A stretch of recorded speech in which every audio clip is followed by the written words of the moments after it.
Laurent Barrier était fier de sa famille, son père et son grand-père étaient des membres méritants de la milice, et son grand-père était également un vétéran de la guerre. Il avait 2 médailles pour son excellent service de recherche. Le mur de la maison Barrier était entièrement recouvert des récompenses gouvernementales du grand-père et du père de M. Barrier. Bien sûr, depuis son enfance, Laurent savait qui il serait en grandissant. Les hommes plus âgés de la famille étaient pour lui des exemples d'honnêteté et d'intégrité. Après avoir terminé ses études supérieures et servi dans l'armée, Laurent a trouvé un emploi dans le service des routes. Dès le premier jour, il a été confronté à l'incompréhension de ses collègues. Il se demandait d'où venait cet étrange personnage qui ne prenait pas de pot de vin, n'était pas corrompu et était honnête. Les employés expérimentés disaient « Ne t'inquiète pas, nous étions tous comme ça au début, puis la vie brisait nos idéaux, et elle brisera Laurent aussi. » Mais Barrier n'a jamais changé son attitude envers son travail, que ce soit après 1 an ou après 10 ans. Il a continué à remplir ses obligations avec conscience et respect. Barrier est devenu lieutenant, gagnant le respect des amateurs de voitures et des professionnels. Sur son territoire, l'ordre régnait toujours. Les chauffards réduisaient leur vitesse, sachant qu'ils ne pourraient pas se débarrasser de l'inspecteur exigeant avec de l'argent, ils auraient des ennuis plus tard. Les ivrognes n'osaient pas prendre le volant, ils n'avaient aucune chance avec Laurent. C'est pourquoi ses supérieurs l'appréciaient jusqu'au dernier moment. Et voici ce qui s'est passé, Laurent a puni un jeune homme riche. Il filait dans la rue à une vitesse vertigineuse, sans se soucier des conséquences graves. Barrier a réagi immédiatement, a allumé sa sirène et s'est lancé à sa poursuite. La luxueuse voiture a dérapé, évitant de justesse une collision avec d'autres véhicules. Le conducteur, ivre à un point insensé, est littéralement tombé hors de la voiture, jeune, habillé avec élégance, chargé de bijoux en or. Et, imbécile, garde tes mains pour toi. Sais-tu seulement qui je suis ? Hurlait le voyou, en exhibant un téléphone coûteux. Un coup de fil et tu iras en prison, tu comprends ? Ouais, j'ai compris, répondit simplement Laurent, menotta le jeune voyou et lui attacha les mains. C'est vous, monsieur, qui irez en prison. Le lieutenant poussa l'ivrogne dans la voiture de patrouille, lui donna une gifle pour le presser de s'asseoir plus rapidement, puis le conduisit au poste de police quelques minutes plus tard. Le lendemain, Laurent fut convoqué pour une réprimande. Le lieutenant-colonel Verdon hurla sur lui dès le seuil. « Barrier, es-tu devenu fou ? Je vais te broyer, idiot !» Laurent resta silencieux. « Tu t'es mis dans de beaux draps, mon ami. Sais-tu qui est le père de ce débile d'hier ? » Non, pas du tout, répondit le subordonné de Verdon, peu loquace. Eh bien, je vais te le dire, c'est un fonctionnaire à la mairie, d'Assaut. Il vient de rentrer de vacances et voilà ce qui se passe. Il te fera massacrer avec ses avocats, et nous avec. Son fils aurait pu tuer ou mutiler plusieurs personnes hier, j'ai agi selon la loi. Et selon la loi, tu vas maintenant être suspendu de tes fonctions, compris ? Bien sûr. Verdon se laissa tomber fatigué dans son fauteuil moelleux.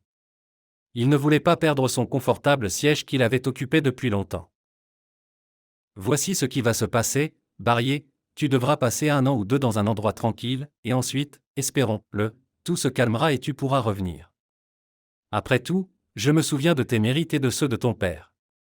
Et aussi de ton grand-père, qu'il repose en paix. Où vais-je être envoyé ? Demanda Laurent. À la périphérie, bien sûr. Pas jusqu'au Grand Nord, ne t'inquiète pas. Tu serviras dans la région centrale. J'ai compris, répondit Laurent sans laisser transparaître ses pensées sur son visage. Tu peux partir. Tu recevras tes documents et ton affectation au bureau. Verdon regarda fixement, sans cligner des yeux, un point sur la surface brillante de son bureau. Putain de Terminator. Quand comprendras-tu que la vie n'obéit pas à un ensemble de lois ? La loi est du côté de ceux qui sont puissants. La loi est la loi. Si je n'ai pas laissé ce gosse commettre un crime, cela signifie que j'ai raison, répondit Laurent en pesant chaque mot. Va te faire foutre. Tu es encore un idiot. Répliqua Verdon sombrement. Laurent quitta le bureau, un ordre était un ordre.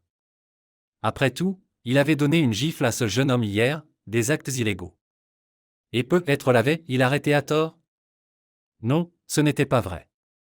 Les rapports sur les personnes renversées alors qu'elles attendaient à des arrêts de bus, lorsque de grosses voitures fonçaient sur elles avec un conducteur ivre au volant, étaient tout simplement décourageants. Combien de destins et de vies ces riches idiots avaient-ils gâchés? Non, Laurent ne se sentait pas fautif, et la province reculée ne l'effrayait en rien, l'honneur d'un officier était plus important. Bien sûr, cela attristerait Isabelle. À cette petite fille gâtée de la capitale, elle ne voudra pas le suivre. Nous verrons bien. Sourit Laurent pour lui-même. Monsieur Barrier était déjà au courant de l'incident, il n'était pas satisfait du comportement de son fils. Tu t'es compromis, mon fils, tu as brisé ta carrière, 1 an en enfer. Je ne pouvais pas agir autrement, papa. L'aîné des Barrier ne répondit rien à Laurent, après tout, il était un homme adulte, il devait comprendre. Le soir, Laurent rencontra sa bien-aimée, Isabelle avait l'air magnifique, de grands yeux bleus, une taille fine, de longues jambes. Les tenues de la jeune fille étaient époustouflantes, elle pouvait se le permettre avec l'argent de son père homme d'affaires. Comment une telle personne peut-elle partir en province? Pensa Laurent lorsqu'Isabelle, sortant gracieusement de la voiture de son père, s'approcha de la table du fiancé, marchant légèrement avec ses talons sur les pavés du trottoir. La fille têtue était la fille de M. Cavelier, contre les désirs de son père, elle était tombée amoureuse d'un simple lieutenant. M. Cavelier grinça des dents, puis se résigna. Après tout, les Barrier venaient d'une bonne famille respectée. Eh bien, il ne serait pas toujours un sous-officier, qui sait, peut-être deviendrait-il colonel. Bien sûr, il y avait un immense fossé social entre les jeunes gens, mais ils ne voulaient pas en être conscients, se délectant de leur passionnante romance. Ils décidèrent hâtivement de se marier, ce qui surprit la famille Cavelier. Mais peu à peu, tout le monde s'habitua à Laurent, le considérant comme un parti tout à fait convenable pour leur fille. Laurent embrassa sa fiancée et lui proposa de s'asseoir. Isabelle leva un sourcil avec inquiétude, devinant que la conversation ne serait pas facile. Apprenant que son futur mari prévoyait de partir en province pour son service, elle fut bouleversée.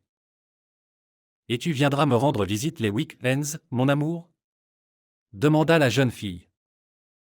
Laurent s'arrêta à mi-phrase. « Eh bien, je voulais t'emmener avec moi. »« Et qu'en est-il de l'université, des sessions ? Tu as oublié » répliqua Isabelle. « On pourrait passer à l'enseignement à distance, non ? » Non, qu'est-ce que tu dis ? Dernière année, diplôme, c'est compliqué. Comment ça, à distance ? La jeune fille avait l'air perplexe. Laurent comprit, elle ne viendrait pas. Eh bien, un autre test de solidité et de fidélité ? 1 an, ce n'est pas 10, elle attendra. Et si ce n'est pas le cas, il ne voulait pas y penser. Le petit village accueillit le lieutenant avec sa somnolence, son calme provincial et sa tranquillité apaisante. On aurait dit que le temps s'était arrêté là-bas. Les anciennes cours de marchands coexistaient paisiblement avec les solides maisons de construction staliniennes. De blanches petites églises se regroupaient sur les rives d'une majestueuse rivière, tandis que les habitants, pleins de dignité, se reposaient à l'ombre de bouleaux centenaires, sans se presser nulle part. Laurent n'avait pas besoin de grand-chose, il loua une petite chambre dans une vieille maison située dans une rue tranquille, chez une vieille dame solitaire, puis se rendit au travail pour faire connaissance avec ses collègues et ses supérieurs. Les employés du service furent sur leur garde, il devait sûrement être un petit cosaque envoyé ici. Il ne dépêchait personne de la capitale sans raison. Le chef les menaça de garder le silence, comme des souris de cave, et même de ne pas faire le moindre bruit. Le lieutenant se mit au travail et renforça encore plus les soupçons, il ne demandait pas de pot, de vin, il était impossible de s'arranger avec lui, même pour des personnes de confiance. Les collègues qui faisaient équipe avec Laurent ne pouvaient pas reprendre leur souffle après leur service. Barrier n'est pas un homme, c'est une sorte d'automate. Aujourd'hui, nous n'avons pas gagné un sou. Nous nous sommes trempés sous la pluie pour rien, c'est tellement stressant, pas de mots. Et Laurent ne leur prêtait aucune attention, d'autres pensées le tourmentaient. Au cours du premier mois, Isabelle appelait tous les jours, puis seulement les week-ends, puis elle cessa complètement d'appeler. Et hier, elle le surprit, elle allait se marier avec quelqu'un d'autre, son père l'avait présenté au fils de son associé. Maintenant, leur père unirait leurs affaires en mariant leurs enfants. « Isabelle, tu te rends compte de ce que tu dis » s'indigna Laurent. « Je me rends compte, mais toi, tu ne comprends pas. L'amour, c'est bien, mais il faut penser à l'avenir, parfois du moins. Enfin, si tu veux, nous pouvons rester amis. Je viendrai te rendre visite les week-ends. Tu me manques, tu le sais? Va te faire voir, tu sais où? Grogna le lieutenant et éteignit son téléphone. Il eut du mal à se remettre de la trahison de celle qu'il aimait. Il passait des nuits sans sommeil, frappant son oreiller du poing, serrant les dents et essayant de retenir ses larmes. Mais le matin, il s'asseyait pour déjeuner rasé de près et frais, souriant à sa vieille propriétaire d'appartement comme si de rien n'était. La vie suivait son cours. Par une chaude journée, Laurent était de service comme d'habitude sur son tronçon de route. Son coéquipier, Obukov, était assis dans la voiture de patrouille en train de lire un magazine. Après tout, il avait un grade supérieur, donc il avait le droit de se cacher à l'ombre plutôt que de se prélasser sous le soleil. Une voiture apparaît au loin. Laurent regarda de plus près et vit une religieuse au volant, avec un homme à ses côtés sur le siège passager. La voiture passa tranquillement devant eux et le lieutenant remarqua quelque chose d'étrange chez le passager, il y avait quelque chose qui clochait. Et puis, une femme en habit religieux au volant. Apparemment, rien d'extraordinaire, les mères supérieures dans cette petite ville étaient une occurrence courante, et elles ne considéraient pas conduire comme un péché.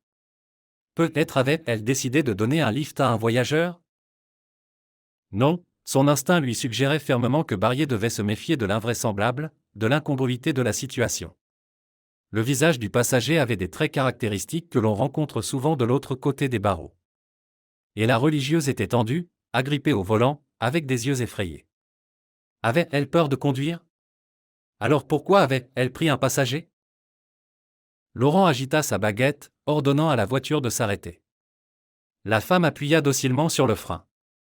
Obukov jeta paresseusement un coup d'œil par la fenêtre. Laisse tomber, Barrier, qu'est-ce qu'on peut attendre d'eux? Il se tut à mi-mot, réalisant qu'il avait dit quelque chose en trop. Lieutenant Barrier. Vos papiers. Répliqua le jeune homme d'un ton arrogant. La religieuse remit ses documents d'identité et son assurance à Laurent.